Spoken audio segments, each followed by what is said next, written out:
Salutare, dragilor! Bun găsit la un nou episod Povești de viață locomotorii. Este cam târziu, îmi cer scuze pentru că este deja ora 10:34, dar astăzi chiar nu mă simt bine deloc și m-am gândit bine dacă să filmez sau nu, dar nu aș vrea nici să stric datina noastră deja de atâta timp și am să fac o probă să filmez clipul de astăzi. Despre ce vorbim astăzi? Despre atacuri de panică, pentru că Roxana Gherghel m-a întrebat acum câteva zile pe Messenger cum am reușit să trec peste atacurile de panică. Și Roxanei am răspuns pe loc, dar m-am gândit că ar fi un subiect interesant și pentru canalul de YouTube. Nu am trecut peste atacurile de panică, nu cred că vom trece vreodată, dar e adevărat că sunt mai rare. Primul, cel mai grav de care v-am povestit episodul trecut, de acum 9 ani, am ajuns la spital, la urgență. Au crezut în primă fază că e un preinfarct. Am stat pe perfuzie și la un moment dat mi-au dat un medicament la care mi s-a făcut, în timp ce mi se injecta medicamentul, mi s-a făcut mai rău. Și atunci au considerat că sunt alergică la acel medicament. Nu sunt sigură că a fost alergie, pe cât teama mea de medici și probabil în momentul în care era cu siringa la mine în venă, pulsul a luat o razna și probabil de acolo s-a tras. Apoi, pentru a nu ajunge de fiecare dată la urgență cu fiecare atac de panică în timp, pentru că, evident, deplasarea nu este foarte ușoară, când am simțit că sunt atacuri de panică mai mici, am învățat să le controlez singură. Este mai greu atunci când ți se întâmplă în public, dar de fiecare dată, dacă mi s-a întâmplat în public, a fost cineva cu mine care m-a ajutat sau am ieșit la aer sau m-am distanțat social de celelalte persoane câteva minute. De obicei nu ajung la spital pentru că fac tot posibilul să mă liniștesc singură și atunci, indiferent că se întâmplă în timp ce eu fac un lucru, în momentul în care simt, știu eu, că pulsul începe să crească, transpir, cel puțin la mine așa se manifestă. Transpirații, frisoane în același timp, pulsul foarte mare, o stare aproape de leșin, amețeli, pe de o parte. Uneori tremuri, plângi, e așa o amestecătură de sentimente. Dar dacă fac un lucru și mi se întâmplă în acel moment, simt că îmi crește pulsul sau, nu știu, am simțit o mică înțepătură în piept sau îmi îndrept atenția spre altceva. Așa cum i-am răspuns și Roxanei. Nu știu, citesc, mă întind, ascult muzică care mă calmează, încep un puzzle, mă uit la ceva amuzant, fac tot posibilul să-mi îndrept mintea și concentrarea în alt loc. Și până acum am reușit să le stăpânesc. Ce nu am reușit să rezolv a fost și este faptul că, așa cum vă spuneam în episodul trecut, nu pot să dorm fără cască în ureche. Sunt deja ani buni în care fac acest lucru. În momentul în care mă pun în pat, îmi dau drumul la o Biblie sau la o carte audio sau la un podcast sau la orice. Trebuie să aud ceva, trebuie să am o lumină cât de difuză în cameră, altfel nu reușesc să dorm. Și de vreo 6 luni de zile mi-am făcut așa un obicei în care la 5:20 dimineața mă trezesc și atunci, cu toată activitatea zilei respective, mai și obosești, mai faci un efort psihic, fizic și atunci ajută și să fii obosit ca să reușești să dormi. Deci, Am reușit și reușesc de vreo 6 luni să dorm seara, dar nu am scăpat de căști. Și atunci am o tabletă pe care o folosesc numai pentru asta, pentru nopți și o iau cu mine peste tot și dacă merg în vizită și stau la cineva o noapte, două și în concedii și oriunde. E singurul mod în care pot să dorm. Uh, Roxana a înțeles că am fost la medic, am fost o singură dată la psihiatru și i-am spus problema. Îmi făceam griji doar de faptul că atunci chiar nu reușeam să dorm, nu îmi făceam orele de somn. Și am fost liniștită când am aflat că e ok să dorm și ziua, atâta timp cât îți faci orele de somn, nu contează când. Și de atunci mi-am dereglat programul și eu noaptea stăteam trează și citeam și lucram și mă uitam la seriale și abia după ce se făcea ziua afară reușeam să adorm. Acum însă este mai bine. Ceea ce vreau să vă spun și vouă și am repetat și Roxanei de vreo 3-4 ori în timp ce îi răspundeam la întrebări, este că cel mai bine ar fi să consultați un medic. Pentru că, din ce mi-a spus Roxana, ea este la început, atacurile de panică se manifestă doar de câteva zile, de câteva săptămâni și atunci ar fi bine să consultați un medic acum când sunteți la început și nu sunt atacurile de panică atât de îngrozitoare cum sunt la alții sau atât de dese. Poate aveți noroc și vă dă ceva care să vă ajute. Eu îmi țin minte că am folosit o perioadă de câteva luni nervocalmin și ceai și medicamente, dar nu m-a ajutat deloc, pe mine personal, în cazul meu. Alte medicamente nu iau. M-am spus pur și simplu încerc să mă liniștesc singură. Sau, depinde unde sunt, să cer ajutorul. Sau să știți că uneori ajută chiar și o îmbrățișare. Mi s-a întâmplat asta, să fiu într-un loc public cu foarte multe persoane, dar și cu o prietenă și să mă duc la ea să-i spun, te rog frumos să mă iei în brațe câteva secunde. Și te liniștești, te calmează, nu știu, psihic ajută.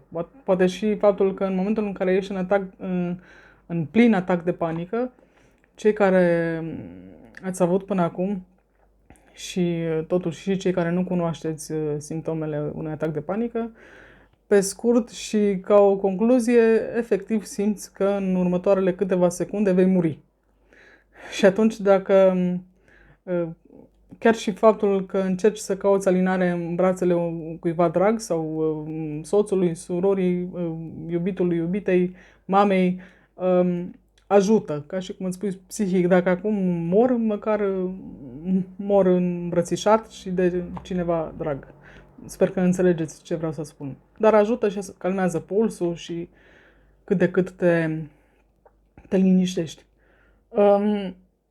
Ce am descoperit săptămâna trecută, am ieșit weekendul trecut, aici s-a ținut un fel de MyFest, așa, s-au pus tiribombe în oraș, mașinuțe și tot felul de tarabe și am fost și noi să ne uităm. Nemai văzând atât de multă lume din cauza pandemiei în ultimii 2 ani, din parcare m-am gândit, băi, ne oprim și noi să ne uităm ce e aici sau mă apucă toate atacurile de panică și anxietățile. Într-adevăr, am avut moment de anxietate pentru că nu mai văzusem de foarte mult timp atâția oameni.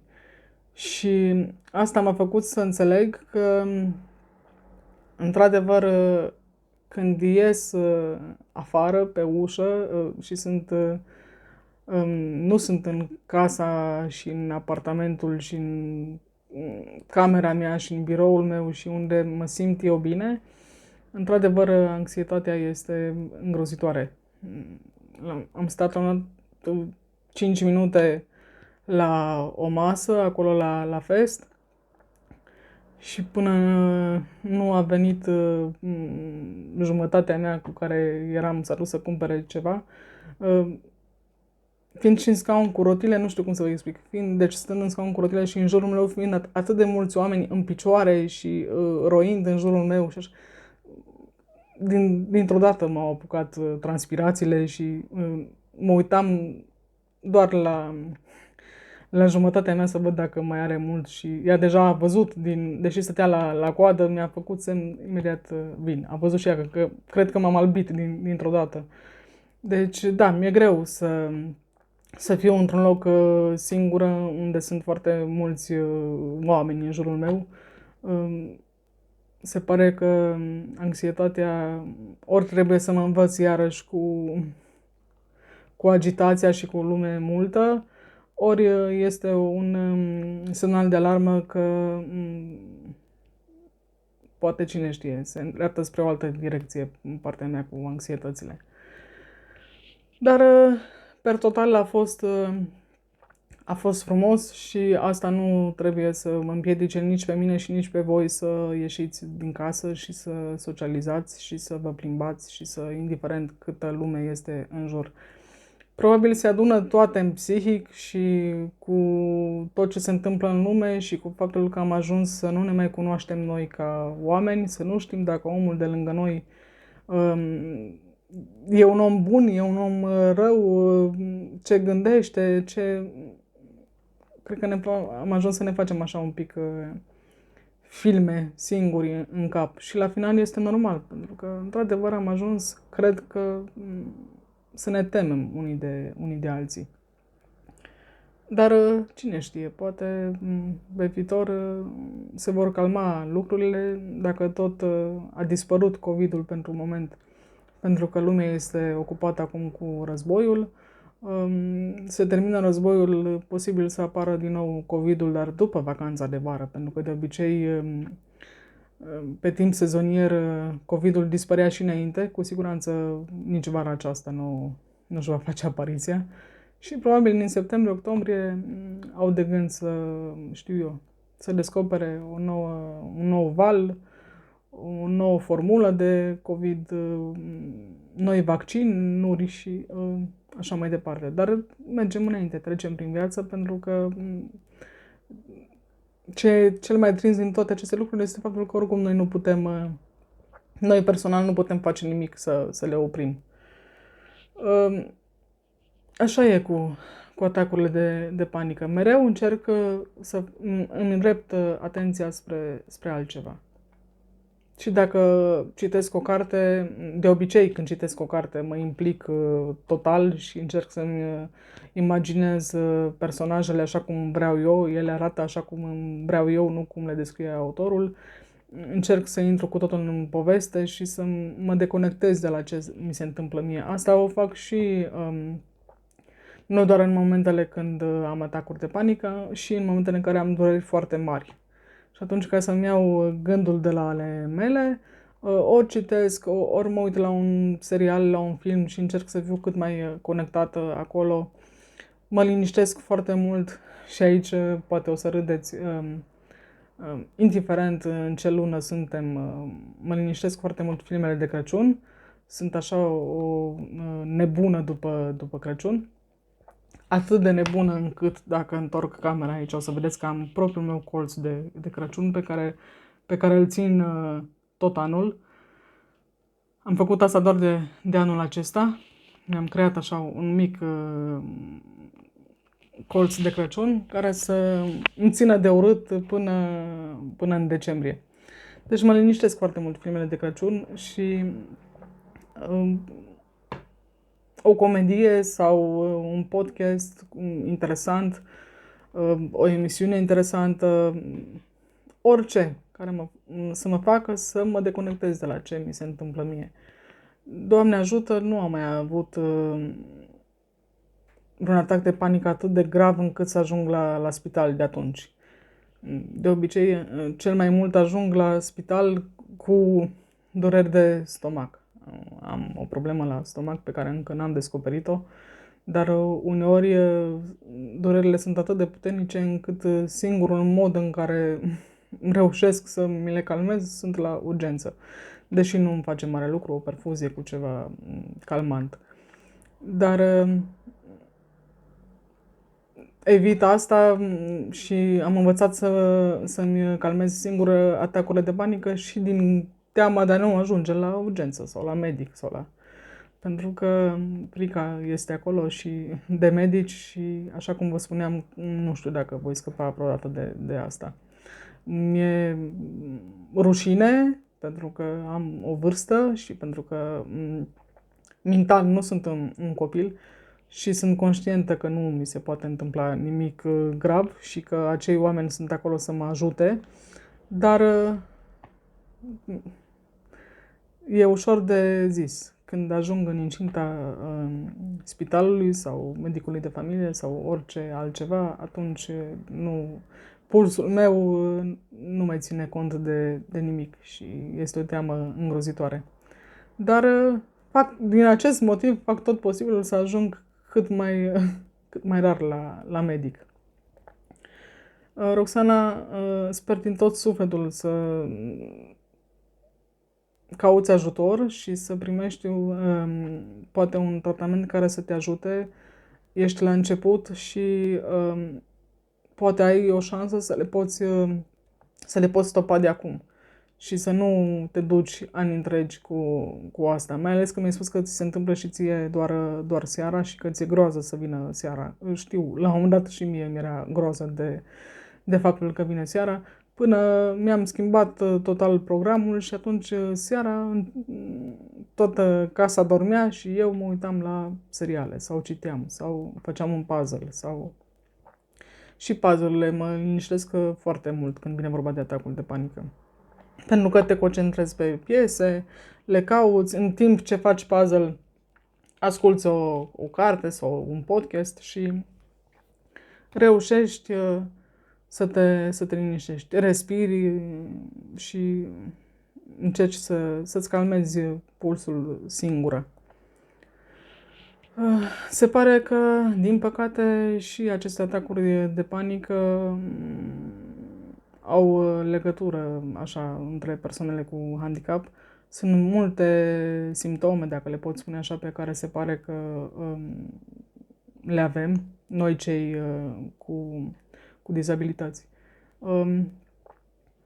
Este trist că pe lângă ce avem noi ca dureri, ca viață, ca destin, ca lupta de fiecare zi, mai se adaugă și altele pe lângă, dar trebuie să fim puternici, să le luăm așa cum vin, să le depășim, să învățăm să trăim cu ele, unde se poate să cerem ajutorul. Asta am să o spun mereu. Faptul că eu mă tem de medici, asta nu înseamnă că trebuie să vă facă și pe voi să nu căutați ajutor specializat. Așa cum vă spuneam și în cazurile de depresie și în cazurile de atacuri de panică acum și trebuie să căutați ajutor acolo unde simțiți că îl puteți găsi și în medici, în oameni dragi, în familie, în prieteni, oriunde.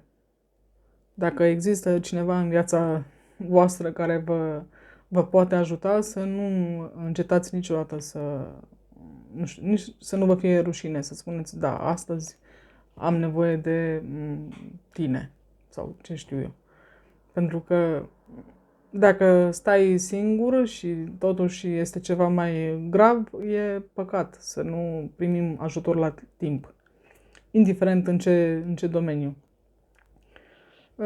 Roxana, sper că am reușit să te ajut. Da, ți-am răspuns atunci pe loc, dar m-am gândit că este un episod interesant și pentru voi.